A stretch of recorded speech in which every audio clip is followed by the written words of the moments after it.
Welcome everyone to this presentation today. So excited that you're here. We're just going to, as is customary, give everyone a couple minutes to file in, grab a beverage. We will pull this back up again in 2 minutes and we'll see you in a second.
All right, I see most of our attendees have filed in, so that's enough for the awkward silence. Glad you guys are all here today. And let's get this show on the road. I'm gonna turn it over to my esteemed colleague, Ken, to begin the presentation. Go for it, Ken. Thanks, Jordan, appreciate it. Thanks everybody for joining today. We're gonna talk about some new attack graphs that we've released that are gonna help emulate the behaviors from one of the best Russian APT actors that are out there, APT28 or Fancy Bear. My name's Ken Towne. I'm the technical lead on the Adversary research team. And I'm going to turn it over to Francis, who's going to intro himself and then give us a little intel briefing on who this actor is and what attacks specifically we're beginning to emulate.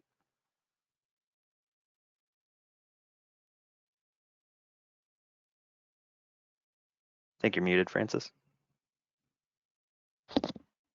Hello, hello. Can you hear me now? Yep, you're good. Oh, there we go. Thank you again. Hello, everyone. My name is Francis Ibernau. I'm an adversary research engineer and the cyber threat intelligence project leader here in AttackIQ. Today, we will be presenting on the long-standing adversary known as APT28. This adversary is sponsored by the Russian government and has been attributed to the main Directorate of the General Staff of the Armed Forces of the Russian Federation, also known as the GRU, by the US Department of Justice indictment of July 2018, and the group has been active since at least 2007. This adversary, which is part of the Unit 26.16.5 of the GRU, has conducted operations against the World Anti-Doping Agency, the US, a US nuclear facility, the Organization for the Prohibition of Chemical Weapons, the SPS Swiss Chemicals Laboratory, and other prominent organizations between 2014 and 2018. The group has targeted 10 out of the 16 sectors that we understand in our taxonomy. This sophisticated expert-level adversary is motivated by political and military interests, which are aligned with the Russian government criticism against European security organizations, such as NATO and the OSCE, as existential threats, particularly during periods of increased tension in Europe. These attacks aimed against governments and security organizations would give the Russian government a greater ability to predict policymaker intentions and influence the public opinion. The first template that we are going to cover goes after a multitude of attacks conducted by APT28 between 2018 and 2019 that involve the use of their multifamily set of malware known as Cybersea. Cybersea consists of a set of downloaders, droppers, and vector written in several languages, such as Delphi, Golang, NIM, and AutoIT. In this case, we selected 3 different sources, 2 from WeLive Security, which is part of Asset, and an additional one from Uni42, part of Palo Alto Networks. In this case, it's worth noticing that we are planning to release a new template in the future that will address a more aggressive implementation of Cybersea, with the use of uncommon communication protocols and new pieces of malware. In this case, this template is composed of 31 nodes, which reflect the primary focus of the adversary, being a reconnaissance campaign given the amount of discovery and command and control techniques used. The second template is based on a report with detailed analysis of the Skinny Boy malware, also known as AceLoad, which has been observed targeting the defense industrial base and government sectors in May 2021. Focusing on the theft of proprietary information, this attack begins with a series of malicious documents sent to the victim. In this case, we can emphasize that this campaign was part of a reconnaissance and collection attack, which is aligned with the Russia's objective of guiding future policies and predicting changes in the region. With that being said, I leave you with Ken and to watch the demo live from our platform. Thanks, Francis. All right, so before I get into the live demo, I just want to quickly hit on the 3 types of testing modes that the AttackIQ platform offers. The first is atomic, and these are considered individual scenarios that you can run one at a time or in any kind of series, and it's meant to test like a specific function or security control. You use these to try and trigger a very specific alert. The third option, and I'll skip over the second one and cover that one last, but the third one is network. So we have the ability to replay network traffic. This is like PCAP collection of techniques used by actors. So from real life infections and intrusions, and you can play these between 2 different hosts. This helps test your boundary controls. And the one in the middle is our anatomic testing engine. And what this allows us to do is we build what we call an attack graph. And this allows us to chain those individual scenarios, so as part of our atomic testing together, and decide based on if the action was prevented or not prevention, what is the next step the actor should do. And we build out this attack graph to essentially mimic the entire kill chain of an actor. And depending on how your security controls impact the run, you can see where you would have actually prevented the intrusion and give you options for what you can do better to stop them earlier in the kill chain. And so at this point, I'm going to swap over to a live demo. Okay, so when you first log into the AttackIQ platform, you're presented with a list of any assessments that you have already run. And in this case, we're going to pretend that we've yet to run this, and we're going to go find this new template to run. So any attack graphs that we release, they're called templates, and you'll find them inside of our template library. When I pull up the template library, I'll be presented with a list of all of the different templates that we have. Now, these will range from those anatomic tests or the network control validation, as well as our attack graphs. We have different kinds that are meant to test specific endpoint controls. And then we also have what we call threat emulation. And in this case, for the APT28 activity, this is under our threat emulation side. So I can change the filter to be threat emulation. And then if I want, I can change my behavior to focus just on the attack graphs. And so when I say apply, I'll get a list of all of the different attack graphs that we've begun to, that we have released. Some of these will be in response to US-CERT alerts. Others are going to be for different APT adversaries. This one's for APT10 or FIN6. Here's a different Russian actor for APT29. And I can just filter for APT28, and I'll pull up the 2 attack graphs that we have. By clicking details, I'll get a short little description about each of these graphs if you're not familiar with what the intent is, and then I can actually kick off an assessment from here. So I'm going to pull up the template for APT28 Zbrosi, the NIM and Golang variant leading to HTTP exfiltration. And to create it, I just say create assessment. I'll let you know if anyone else on your team has created an assessment before, and you can go ahead and pull up those results. Maybe someone on your team has already done this test. But if you want to create your own because maybe you want to change some of the nodes or run it against different assets, you'll click New, Create New. The first thing that's going to pop up is the setup screen. In the top, you'll get the title, and again, that same description that you saw in the previous graph. And then here in the middle, this is our main component. This is the Attack Graph Explorer. So here you can zoom in, and this is where we begin to see the individual steps that are going to make up this simulation.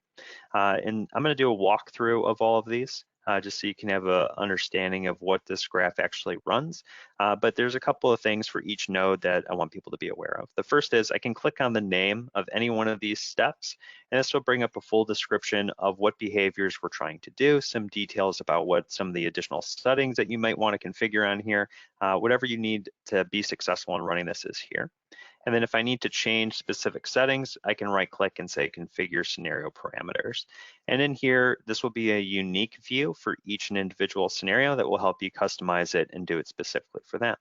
In this case, we're starting off with some downloading scenarios that are going to bring malware into the environment. And a lot of these are preset by the scenario, but you could change it so that you run over HTTPS or give it a different URL if you were trying to customize and make this unique to you. With that said, let's go ahead and walk through this graph at the beginning. Generally, for an attack graph, a lot of them begin with some form of malware, and so we always kick it off with two scenarios. One is a download scenario, and the other is a save. Why is this split up? Well, it's simple. The download scenario is meant to test your network controls, so this is going to download an exact one of the samples from the report from our infrastructure, and this will test your network controls and your ability to prevent inline downloading of malicious known samples. So if you have like a proxy and it intercepts executables and runs them, you can test on whether or not that was actually delivered. The second is split off where we have already the file saved in memory. It's encrypted, and we'll actually decrypt this in memory and write it to disks. Now, at this point, you're testing your EDR controls and their ability to actually prevent malicious known samples from being written to disk. So we do split these up so that you can test those individual controls. And if you get a prevention, you'll know which side did it. So maybe you'll get the download will be successful, the download to memory is successful, but the writing to disk would be prevented. In this case, the actors first started off with a NIM downloader. So NIM is another language like Golang, where it's meant to be cross-compilable across multiple operating systems. And so they have a downloader written in NIM, and its sole purpose is to download another downloader. And so this has like a hard-coded URL inside of it that it would go out and make the request. At that point, you're getting the HTTP Golang downloader. So they use a downloader to download another downloader. And what they could be doing behind the scenes is just changing these individual files if they wanted to give it to a different target, because they control the infrastructure and they can change what they want. So we do the same thing, the download and save scenarios, and then we do executing via reg SVR32. What this allows you to do is it's a native Windows tool. You specify a DLL and it can load it, and this gives you this proxy execution where it looks like a malicious, a DLL file is being run by a legitimate system process instead of a malicious unknown process. And then we have a scenario after that, which begins to make a web request to AttackIQ infrastructure that emulates what the initial HTTP post looks like. So these downloaders collect some initial information. Sometimes or other times they have like a hard-coded ID that they will generate maybe at runtime, and this is what they're going to do to check in with the actor's infrastructure, and this will give them a new payload or something like that they would want. So this will emulate what the actual request looks like, and if we click into the description, we can see this is exactly what our post does. This was collected from a live sample and generates the same kind of data. After that, we begin to run some of their discovery commands. So these downloaders do a bunch of profiling of the host, and then they're going to send that as part of a next request to actually check in with the actor, tell them who they are, and say, hey, now that you know what I am, what should my next stage be? So the first thing you're going to do is execute a WMI command to get information about the logical disk. And we can see here we start to have a little split off. If this scenario is prevented, if a security control came into play and it prevented that WMI command from being executed, well, it's going to try an alternative WMI command. But if it has already received the data back from this, it got everything it needed, then we'll go ahead and skip over, because I don't need to rerun essentially a duplicative command that's going to give me the same information, even though it's being done a different way. So this is what we talk about in our anatomic engine of being able to change based on what the security controls are responding to us to be more like an actual threat actor who's working on the system. After that, we're going to run some system discovery commands. So this is like running system info, process discovery to get a task list of everything that's running, who the system owner is, and then we take some files from Firefox, browser credentials, and we go ahead and we start sending these over HTTP. So in this case, the downloader is collecting this information to give the actor an idea of who's really there. Now, this is not actually going to the threat actor. This is all staying within the AttackIQ network, but that's the point of an emulation. At that point, in our simulation, the actor agrees that this is, an intended target, and we're going to go ahead and give the next stage. In this case, now they give you an additional Golang HTTPS downloader. So the difference between this one and the other one is the previous one was sending the request over unencrypted HTTP, and in this new variant, they download it via encrypted SSL. This file that comes down here, they will set up persistence using the registry, the run and run once keys, and then it goes and makes the request out to the actor to let them know, hey, here is, I got your payload, here's everything you need to know, I'm ready for my final stage. And so in this chain, they started with a NIM downloader to a Golang HTTP downloader to discovery to an HTTPS downloader, and finally they get the Zabrosi Delphi backdoor in memory. So as long as I am successfully communicating out and getting everything I want, we're continuing on with our graph.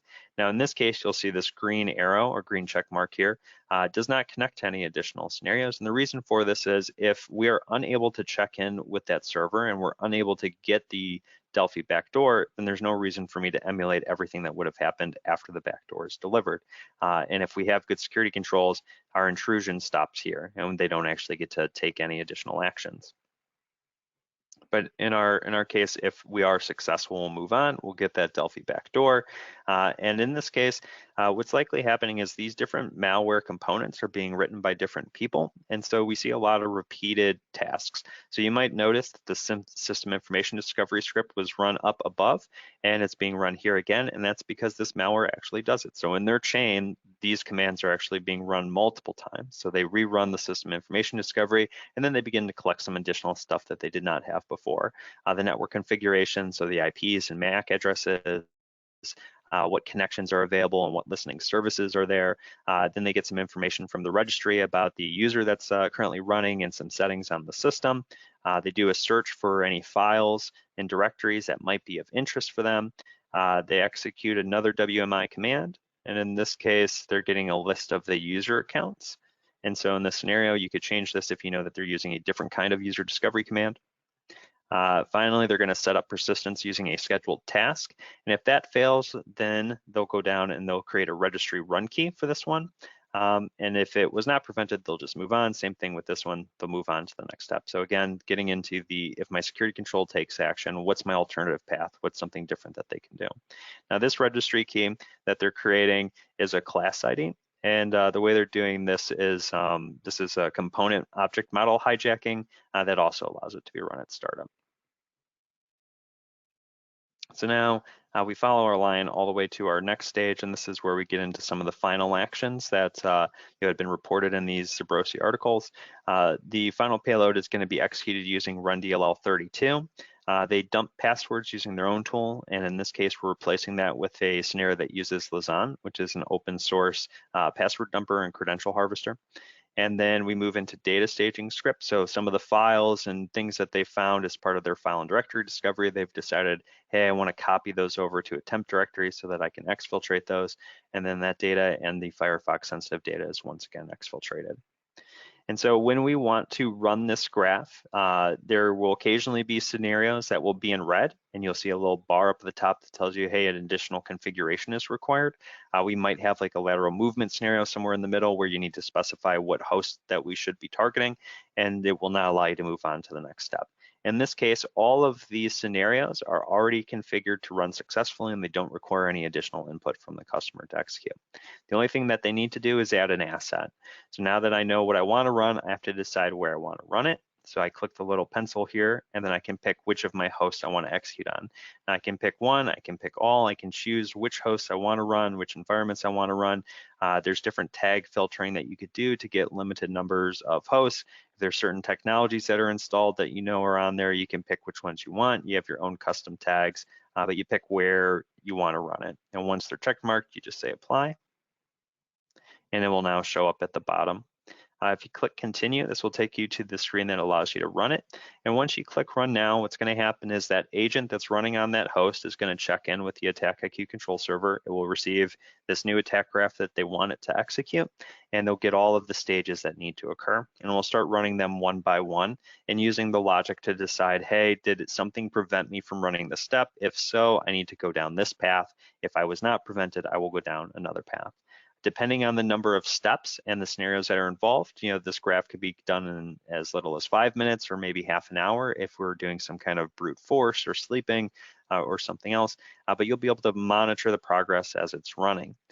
In this case, because there are so many steps, I have some pre-generated results that I want us to be able to look at. So I'm really quickly going to log in. And I did get timed out, so I need to copy over that link again. And so as this loads, as this is running, the results would start to show up here. I'll go ahead and click run now, and you'll see what that looks like. It'll tell you that the operation has started. And the assessment in progress will be updated here shortly. And you'll get a progress of how far this is going.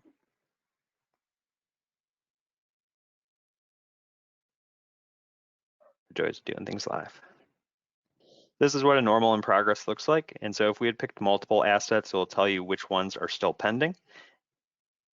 And let's flop back over.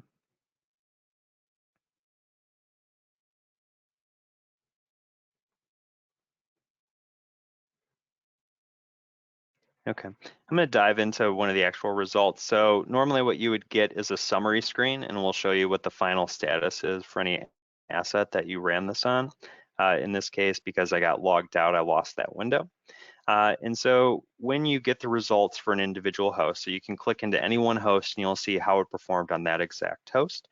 You'll get the host up at the top and what the ultimate status is. And so in this case, this graph was prevented.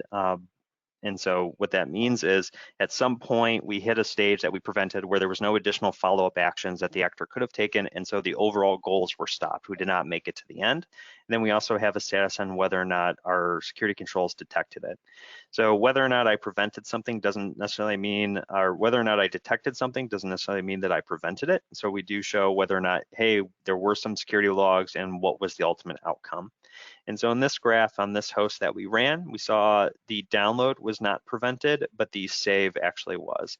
So you'll see the paths get highlighted depending on which scenarios get run. So in this case, our first one was not prevented. We hit a prevented on the saving. And in the bottom, we get this table view. In the table view, you can expand into and get the details on how the scenario actually worked. So this will tell you which scenario was run, the phase of the scenario. Scenarios can have multiple phases depending on what they're doing, and a phase means this is like a course of action. So normally, here there's just one phase where we're saving the file to disk and copying it, but we might have more advanced scenarios that are dumping the LSAS process from memory, and then it's doing like the credential breaking of that file using Mimikatz. Those would be two separate phases. So each phase will be listed and you can get the debug log of what occurred. And so in this case, we got the content that should be written to disk. We were able to decrypt it in memory. And as we started to write it, the data was successfully saved. So we did fully write to disk. And then what we do is sleep for 3 seconds. And this gives AV a chance to intervene and quarantine the file. And when we went to make a copy of the file, we found that that file was no longer there. And so this means the AV has eaten it up. And now what we have under here, under the detection details, because we can see here that this was prevented and we had a detection event, I can go into detection and this will show me the log entries that came up for this specific scenario being run. And so our endpoint control detected the threat. They tell you what its AV name was and what the logs were. So here's the file name that it tried to save as, the process and everything. These are the integrations that get built in with your EDR or your security controls or your SIMs to try and figure out, was this stopped? Now you can look at that for any one of these. So the ones that are not prevented will have those same. And here's another one of our downloads. So this EDR was doing a great job at preventing the malicious software from actually being written to disk or living on the disk for very long. Same thing, we get our detection. Now, if we look out onto the graph, we can see that we did make it really far and we finally failed on executing the DLL through run DLL 32. We had a few other prevented saving through there. And so I'm going to go on to show all of them. And if we look at this last one, which is down here, we can see that we did not have another step. So in this case, we're saying that the payload that they've brought down, they were unable to execute. So we're not going to execute these final stages. If we look at the activity, our process was killed. The run DLL did not go. What this temporary is doing is writing like a canary file. So if we were to successfully run this, we would find this canary file. If we look at detection, the control has once again prevented it. They had a heuristic that saw run DLL being run. And so they were able to stop that. Okay, this is what the results look like. So when you first run it and you go to see the results, you'll get some percentage scores of where everything was. And if you click into summary, this is where it will pull down the results for the individual assets that you ran this on. So just give that a second to load.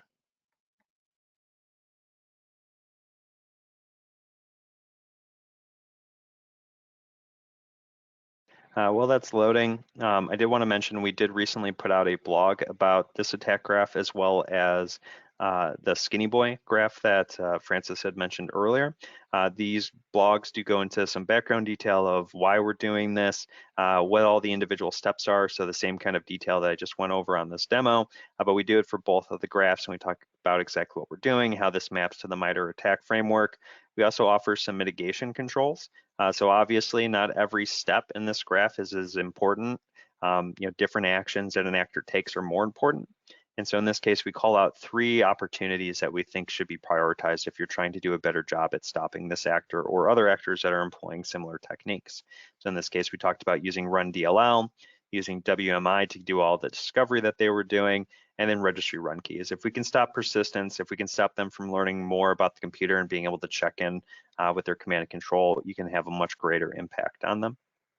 And sometimes we might have additional recommendations of other scenarios that you can run. So in this case, we have these opportunities for extending the attack graph. We'd also release 2 of those network testing controls that we talked about at the beginning.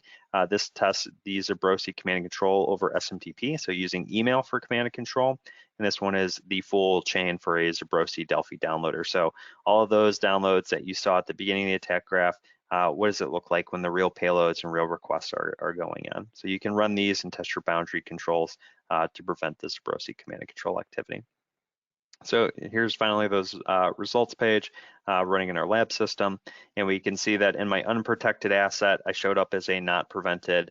And then in these 4 additional hosts, which we do have security controls in place, all of them were successful. Some of them we have integrations set up to get that detection information, and we can see that they got there. Any one of those hosts, when I click into it, is where I get that graph and what the results are for it. So that's it for the APT28 attack graphs. I did want to mention that we have what's known as the AttackIQ Academy, and we do have 2 classes that are free to take that go into how we do this for other actors. So the first one is Fin6, so a Fin6 attack graph. You can enroll and you learn more about the steps and why we're doing this and how this works. And we also have a training for MenuPass or APT10. One last thing for our blog. So on the blog, up at the top, these blogs are being posted under Adversary emulation. So if you want to see all of the other graphs and blogs that we've released that talk specifically about nation state adversaries or top end threat actors, you can click that and you'll be able to go through and see everything that we've done. Some of our US-CERT responses. We recently did a malware emulation attack graph for SysJoker and Oil Rig, which is an Iranian actor, but all of our research can be under there as well.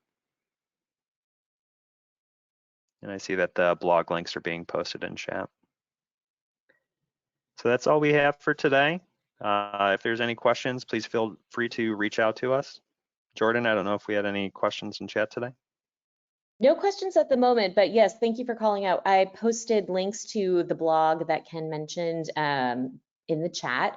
And then also encourage you to sign up for our AIQ Insights. That's where you can get some of this up-to-date research that Ken is showing you and discussing. There it is, woohoo! Right to your inbox, we will send these attack graphs and our blogs and the research that we're doing here so you can stay up to the moment. It's super easy. You just enter your email and you're good to go. Encourage all of you to do that as well. But if you have any questions that you think of later on, please feel free to let us know, and we're always happy to answer them. But in the meantime, thank you, Ken, thank you, Francis, and thank you to our audience. We're so happy you were able to join today, and we look forward to talking to you soon.